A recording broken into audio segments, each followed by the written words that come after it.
Good morning guys, welcome to our YouTube channel let's learn with Abhishek. तो आज के video में हम बात करेंगे guys torque acting on electric dipole placed in uniform electric field.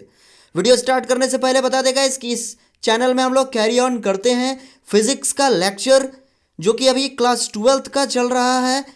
Chapter number 1 electrostatics. इसमें हम लोग अभी तक 10 से ज़्यादा लेक्चर्स कवर कर चुके हैं और बहुत सारे इंपॉर्टेंट टॉपिक्स इसमें कवर की जा चुकी है गाइस, एकदम क्रिस्टल क्लैरिटी के साथ।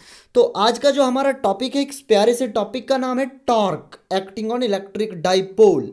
आज के बाद इस टॉपिक से रिलेटेड आपका कोई भी डाउट नहीं रहेगा गाइस। तो स्टार्ट करते हैं वीडियो को बिना किसी देरी के। तो बच्चे मान के चलिए कि आप इस टॉपिक के बारे में कुछ नहीं जानते हैं, जीरो हैं। वीडियो को अंत तक देखिए, आप इसके बारे में 100% जानिएगा, ये गारंटी है। कॉन्सेप्ट आपकी क्लियर हो जाएगी एकदम गारंटी के साथ। स्टार्ट करते हैं गाइस, बिना बोले काम शुरू करते हैं आप।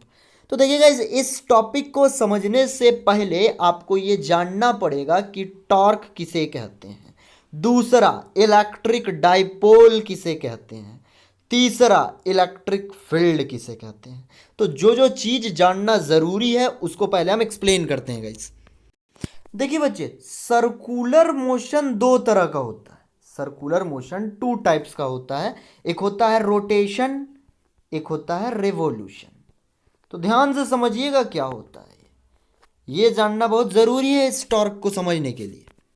अब अगर हम बात करें रोटेशन का, तो मान लीजिए कोई बॉडी एक ही जगह पर घूम रहा है, जिसे हिंदी में घूर्णन कहते हैं। सबसे बेस्ट एग्जांपल टॉप, लट्टू एक ही जगह पर घूमता है। तो किसी भी बॉडी को एक ही जगह पर रोटेट करने के लिए जो फोर्स चाहिए, उसी फोर्स को हम बोलते हैं टॉर्क, उसे कहते हैं टॉर्क। और हम लोग सब ये जानते हैं गाइस कि मान लीजिए कोई बॉडी के चारों तरफ कोई दूसरा बॉडी मूव कर रहा है। एक तो था कि एक ही जगह पर मूव कर रहा है, इसे रोटेशन कहते हैं, इसके लिए जो फोर्स चाहिए उसे टॉर्क कहते हैं। लेकिन अगर कोई बॉडी एक बॉडी के चारों तरफ मूव करे, ये एक ही जगह नहीं है, अपने पोजीशन को बारी बारी से चेंज कर रहा है, इस तरह के मोशन को बोलते हैं रिवोल्यूशन। और इस तरह के रिवोल्यूशन को करने के लिए चाहिए सेंट्रीपिटल फोर्स, सेंट्रीपिटल फोर्स चाहिए। अब ध्यान से सुनिए, कोई भी बॉडी जब रोटेट करता है तो उसको रोटेट करने के लिए जो फोर्स चाहिए इसे कहते हैं टॉर्क। अब देखिए गाइस, मान लीजिए कि कोई स्टिक है, हम टॉर्क को समझेंगे कि आखिर टॉर्क कैसे जनरेट होता है। मान के चलते हैं कि कोई स्टिक है, इस पर इधर से 4 न्यूटन का फोर्स लगाया जा रहा है और एट द सेम टाइम इधर से भी 4 न्यूटन का फोर्स लगाया जा रहा है। एक एंड ए पर, दूसरा एंड बी पर। डायरेक्शन देख रहे हैं, एक इधर से एक इधर से। तो क्या होगा, फाइनली ये जो स्टिक है वो रोटेट करने लगेगा और रोटेट करने के कारण जो फोर्स डेवलप होता है रोटेशन के कारण, इसी फोर्स को हम लोग बोलते हैं टॉर्क, और वही हमें इसमें निकालना है। इससे पीछे वाले लेक्चर्स में हम आपको इलेक्ट्रिक डाइपोल के बारे में बताए थे गाइस, और इलेक्ट्रिक फील्ड इंटेंसिटी के बारे में बताए थे। एक बार क्विक में रिवाइज करते हैं, इलेक्ट्रिक डाइपोल किसे कहते हैं। तो इलेक्ट्रिक डाइपोल एक अरेंजमेंट होता है, डाई और पोल। अगर ध्यान से देखें तो डाई का मतलब 2 और पोल का मतलब चार्ज। एक अरेंजमेंट होता है दो चार्जेस का, एक प्लस में होता है एक माइनस में, मतलब दो इक्वल और अपोजिट चार्जेस का अरेंजमेंट है जिसके बीच में कुछ ना कुछ दूरी होता है, जिसे हम 2L लेते हैं और इस डिस्टेंस को बोलते हैं डाइपोल लेंथ।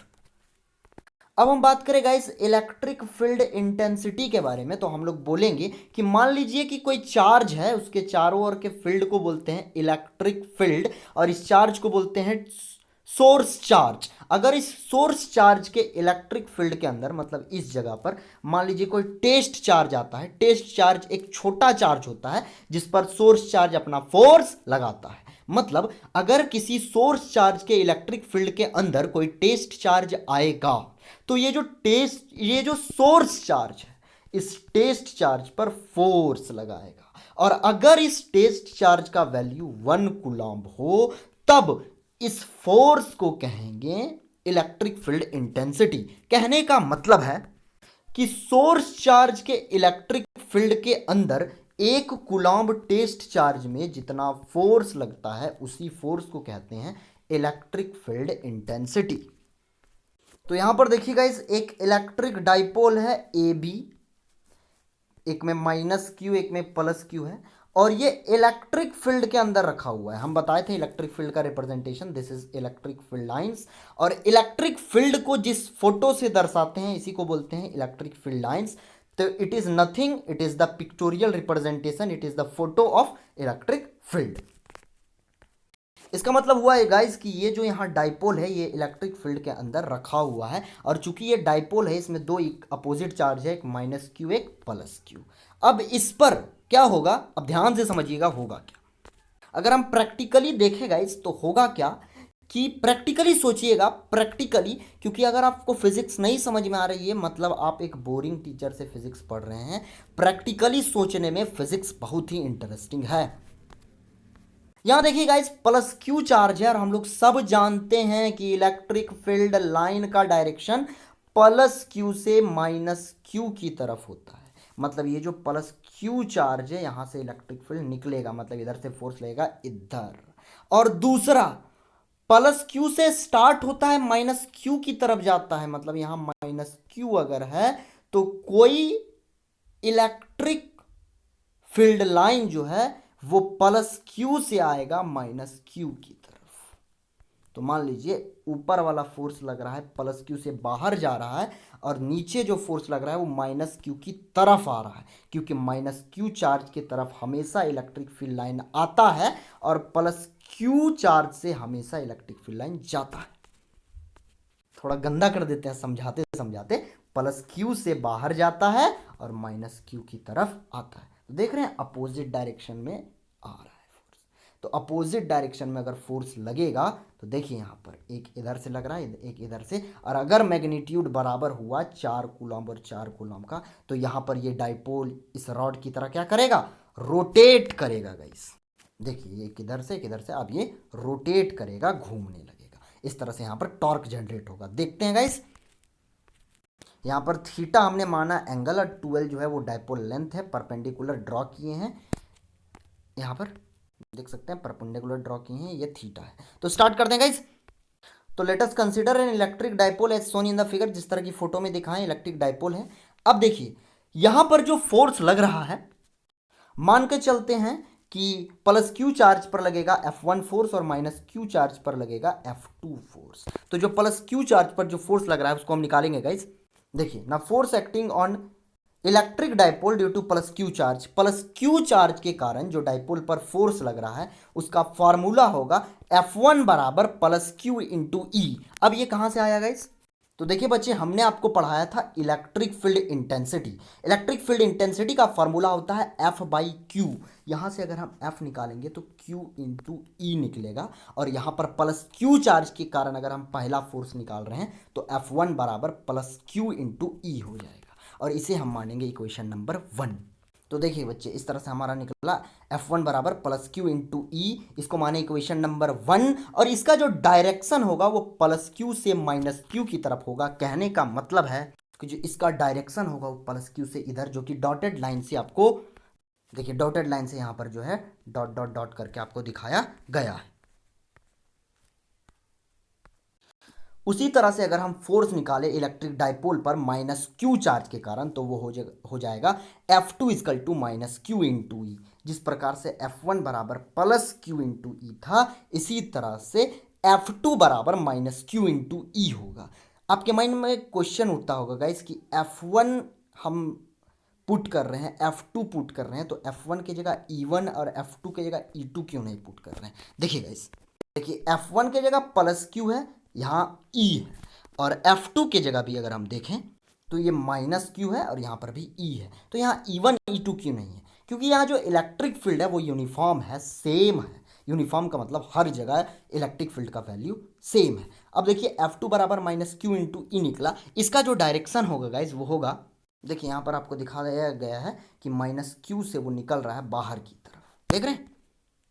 और अगर हम प्लस क्यू से देखें तो इधर बाहर की तरफ और माइनस क्यू से इधर, मतलब ए दोनों जो है अपोजिट डायरेक्शन में। और अभी हम तुरंत बोले कि जो दोनों जब अपोजिट डायरेक्शन में रहेगा और अगर फोर्स का वैल्यू बराबर रहे तो ये घूमने लगेगा, और घूमने के कारण, रोटेट करने के कारण जो फोर्स लगता है उसे हम टॉर्क कहते हैं। मतलब यहाँ क्या जनरेट होगा? टॉर्क जनरेट होगा। बच्चे हमने इक्वेशन 1 में देखा F1 बराबर प्लस क्यू इंटू ई, इसका डायरेक्शन है प्लस क्यू से माइनस क्यू की तरफ। इक्वेशन 2 में देखा माइनस क्यू इंटू ई, इसका डायरेक्शन है माइनस क्यू से प्लस क्यू की तरफ। तो कहने का मतलब इक्वेशन 1 और 2 को देखें तो फोर्स का वैल्यू, मैग्नीट्यूड सेम है, अगर दोनों में मॉड लगा दें तो ये भी हो जाएगा क्यू ई और ये भी हो जाएगा क्यू ई। देखिए F1 बराबर प्लस क्यू ई, F2 बराबर माइनस क्यू। मॉड लगाने से माइनस हट जाएगा, माइनस प्लस, और दोनों का वैल्यू सेम हो जाएगा। मतलब इक्वेशन 1 और 2 से दोनों का मैग्नीट्यूड, दोनों का न्यूमेरिकल वैल्यू, दोनों का वैल्यू सेम है। लेकिन F1 का डायरेक्शन है प्लस क्यू से माइनस क्यू और F2 का डायरेक्शन है minus Q two plus Q, मतलब दोनों का डायरेक्शन अपोजिट है। और अभी हम तुरंत बोले कि अगर मैग्नीट्यूड सेम है और डायरेक्शन अपोजिट है तो क्या जनरेट होगा? टॉर्क जनरेट होगा। तो देखिए बच्चे, इक्वेशन 1 और 2 से देख रहे हैं दोनों का मैग्नीट्यूड सेम है, लेकिन अपोजिट डायरेक्शन है, तो अपोजिट डायरेक्शन के कारण यहां पर प्रोड्यूस होगा टॉर्क। अब हम जानते हैं बच्चे, वी नो दैट, हम लोग जानते हैं कि, देखिए बच्चे, टॉर्क का फॉर्मूला आपको पढ़ाया गया होगा क्लास 11 में। टॉर्क बराबर होता है force into perpendicular distance, force into perpendicular distance. तो यहां पर इस फॉर्मूले में पुट करेंगे फोर्स का वैल्यू और परपेंडिकुलर डिस्टेंस का वैल्यू, तो हमें मिलेगा गाइज, एक बच्चे हम लोग फोर्स के जगह डालेंगे क्यू ई, हमको सिर्फ मैग्नीट्यूड से मतलब है, प्लस माइनस से मतलब नहीं है। और परपेंडिकुलर डिस्टेंस में यहाँ पर हमने बोला था फिगर को समझाते समय कि हमने एक परपेंडिकुलर ड्रॉ किया है, इस ये जो इलेक्ट्रिक फील्ड लाइन के ऊपर परपेंडिकुलर है, इसका नाम है बी सी। तो ये परपेंडिकुलर कितना कौन सा डिस्टेंस है? B C. हम लोग जानते हैं कि टॉर्क बराबर होता है, टॉर्क बराबर होता है फोर्स इंटू परपेंडिकुलर डिस्टेंस, और फोर्स के जगह अगर हम डालें क्यू ई और परपेंडिकुलर डिस्टेंस की जगह बी सी, तो ये हमारा टॉर्क का फॉर्मूला निकल जाएगा। और टॉर्क को रिप्रेजेंट करते हैं बच्चे टाउ से, इसको पढ़ते हैं टाउ, ये उल्टा जे की तरह लिखाता है, तो इसको आप समझ सकते हैं, इसको टाउ से पढ़ा जाता है। यूनिट 2 जब पढ़ाएंगे उस टाइम आपको बताएंगे कि ये टाउ जो है वो दूसरे चीज़ के रिप्रेजेंटेशन में भी आता है, दूसरा जो फिजिकल क्वांटिटी जिसकी मदद से हम टाउ को दर्शाते हैं, मतलब टाउ की मदद से दूसरे फिजिकल क्वांटिटी को जिसको हम लोग दर्शाते हैं उसको हम लोग रिलैक्सेशन टाइम भी कहते हैं। वो आने वाले यूनिट्स में आपको क्लियर करता चलूंगा मैं। तो देखिए बच्चे, टाउ बराबर q E into B C, तो q E charge into electric field intensity. यहाँ बी सी को अगर हम कैलकुलेट करें तो देखिए यहाँ पर एक राइट एंगल ट्राइंगल बन रहा है ए बी सी। तो हम लोग जानते हैं बच्चे, यहाँ पर राइट एंगल है एंगल सी में, हम लोग सब जानते हैं साइन थीटा इजकल टू होता है, sine theta is equal to P by H, pillar by hypotenuse. अगर हम इस ट्राइंगल की बात करें तो इसमें पिलर जो है वो है बी सी, बाई हाइपोटेनियस जो है, हाइपोटेनियस ये है 12। तो इस तरह से हम लोग देखें तो साइन थीटा बराबर हमारा आया बी सी बाई 12। देखिए अब हमारा जो साइन थीटा बराबर आया है बी सी बाई 12, यहाँ से अगर हम बी सी निकालना चाहें तो 12 साइन थीटा होगा ना, B C is equal to 12 sine theta. तो ध्यान में रखिएगा इसको, बी सी बराबर आया है 12 साइन थीटा। अब हम इस इक्वेशन में गाइस बी सी के जगह अगर हम 12 साइन थीटा रख दें तो हमारा इक्वेशन बनेगा टाउ बराबर q E into 12 sine theta. इसका मतलब इसको हम लोग लिख सकते हैं क्यू इंटू 12 ई साइन थीटा। सोचिए जरा, इस तरह से हम सजा के क्यों लिखे, इस 12 को इधर लेके इधर लेकर क्यों किया? तो ध्यान याद कीजिए, हम आपको बताए थे कि Q इंटू 12 होता है P, अब P बराबर होता है इलेक्ट्रिक डाइपोल मोमेंट। तो यहाँ Q इंटू 12 हो गया P E साइन थीटा। अब एक चीज़ बच्चे ध्यान में रखिए, एक चीज़ हम आपको बताए थे क्लास 11 में कि A vector cross B vector बराबर होता है ए बी साइन थीटा। अगर इसकी मॉड की बात करें तो A vector into B vector बराबर होता है ए बी साइन थीटा। तो यहाँ से अगर मेरा इक्वेशन में देखिए A क्रॉस B बराबर होता है ए बी साइन थीटा, तो हम लोग A क्रॉस B को ए बी साइन थीटा लिख सकते हैं। क्या हम इसका उल्टा नहीं लिख सकते हैं? कहने का मतलब क्या हम ए बी साइन थीटा को A क्रॉस B नहीं लिख सकते हैं? बिल्कुल लिख सकते हैं। तो इस तरह से अगर हम लिखें तो देखिए बच्चे, यहाँ Q इंटू 12 P ई, देखिए Q into 12 P E sign theta, तो यहाँ पी ई साइन थीटा था, तो क्या पी ई साइन थीटा को हम पी क्रॉस ई नहीं लिख सकते हैं? बिल्कुल लिख सकते हैं। मतलब हमारा टॉर्क का जो एक्सप्रेशन होगा ये पी क्रॉस ई होगा। यहाँ पर पी क्या है? इलेक्ट्रिक डाइपोल मोमेंट, और ई क्या है? Electric field intensity. तो देखिए गाइस, अब हमारा टॉर्क का एक्सप्रेशन आ चुका है पी क्रॉस ई, मतलब पी ई साइन थीटा। यहाँ तक भी आप छोड़ सकते हैं, ये बहुत ही इंपॉर्टेंट एक्सप्रेशन है, आगे आने वाले बहुत सारे टॉपिक में इसका हम यूज़ करेंगे। अब अगर क्वेश्चन पूछता है कि इसका मैक्सिमम वैल्यू क्या होगा, तो देखिए ये टॉर्क का मैक्सिमम वैल्यू तब होगा जब साइन थीटा का वैल्यू मैक्सिमम होगा, और साइन थीटा का मैक्सिमम वैल्यू होता है 1, और 1 कब होता है? 90 डिग्री। साइन 90 का वैल्यू 1। मतलब कहने का मतलब हुआ कि इलेक्ट्रिक टॉर्क, सॉरी यहाँ पर टॉर्क का वैल्यू मैक्सिमम तब होगा जब इलेक्ट्रिक फील्ड इंटेंसिटी और पी इलेक्ट्रिक डाइपोल मोमेंट के बीच में 90 डिग्री का एंगल बनेगा, मतलब दोनों एक दूसरे का परपेंडिकुलर होगा गाइस। कहने का मतलब कि टॉर्क, तो कहने का मतलब है गाइस कि टी टाउ बराबर होता है पी साइन थीटा। अगर हम मैक्सिमम वैल्यू निकालें तो मैक्सिमम वैल्यू साइन थीटा का यहाँ 1 हो जाएगा, और साइन थीटा का 1 है मैक्सिमम वैल्यू, तो थीटा इक्वल टू कितना होगा? 90 डिग्री, क्योंकि साइन 90 का वैल्यू होता है 1। इसका मतलब टॉर्क मैक्सिमम तब होगा जब P और E एक दूसरे का परपेंडिकुलर होगा, क्योंकि 90 डिग्री का मतलब होता है लंब, परपेंडिकुलर। तो ये मल्टीपल चॉइस क्वेश्चन में भी आ सकता है कि मैक्सिमम कब होगा, तब थीटा 90 डिग्री होगा या P और E दोनों का परपेंडिकुलर होगा गाइस। अब देखिए, अगर हम मिनिमम वैल्यू निकालें तो हम फिर जानते हैं कि टाउ बराबर P sine theta. Minimum value जो है तब होगा जब मेरा साइन थीटा बराबर सबसे मिनिमम वैल्यू होगा, और साइन थीटा का सबसे मिनिमम वैल्यू 0 होता है। 0 को किसी से भी मल्टीप्लाई अगर हम करेंगे तो ये मेरा मिनिमम वैल्यू इसका 0 आएगा, और 0 तब होगा जब साइन थीटा का वैल्यू 0 डिग्री हो। साइन 0 का वैल्यू 0 होता है।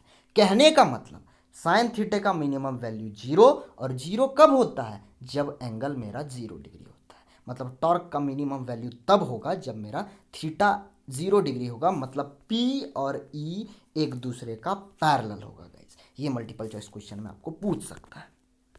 तो इस तरह से ये हमारा रिक्वायर्ड एक्सप्रेशन था गाइस। हमारा नेक्स्ट लेक्चर जो आने वाला लेक्चर होगा वो होगा electric potential energy stored in dipole.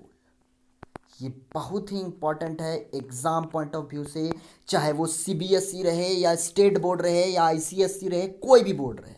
बहुत ही ज़्यादा इंपॉर्टेंट टॉपिक ये सब चल रहे हैं। जो बच्चे अभी न्यू थे, जिनको समझ में आ रहा है, एटलीस्ट वीडियो को लाइक कर दीजिए, कमेंट कर दीजिए। हमको इससे बहुत ही ज़्यादा मोटिवेशन मिलता है गाइस। और अगर वीडियो पसंद आता है तो लाइक कीजिए, नहीं पसंद आता है तो डिसलाइक कीजिए। डिसलाइक क्यों किया इसका रीज़न भी कमेंट सेक्शन में ज़रूर बताइए, ताकि हम लोग आने वाले वीडियो में इसको इम्प्रूव कर सके गाइस। और वीडियो को देखिए, किसी किसी को शेयर कर दीजिए, फेसबुक में, व्हाट्सअप में, जहाँ पर भी आप हो सका आपसे शेयर कर दीजिए, ताकि ज़्यादा से ज़्यादा लोगों तक ये पहुँच सके, और हमें भी इससे मोटिवेशन मिलती रहती है। जितनी बड़ी हमारी फैमिली होती जाती है, हमारी रिस्पॉन्सिबिलिटी भी उतनी ज़्यादा बढ़ते चली जाती है, और हमें बहुत ज़्यादा मोटिवेशन मिलती है कि एक अकेले इंसान से ये स्टार्ट हुआ परिवार आज लाखों तक पहुंच गया है, और आगे पहुंचेगा। अगर आप लोगों का इसी तरह प्यार आप लोग हम पे बनाए रखिएगा, हम आपके साथ हर जगह हर समय खड़े हैं गाइस। बस आप भी मेरे साथ खड़े रहिए, बस रिवाइज करते रहिए,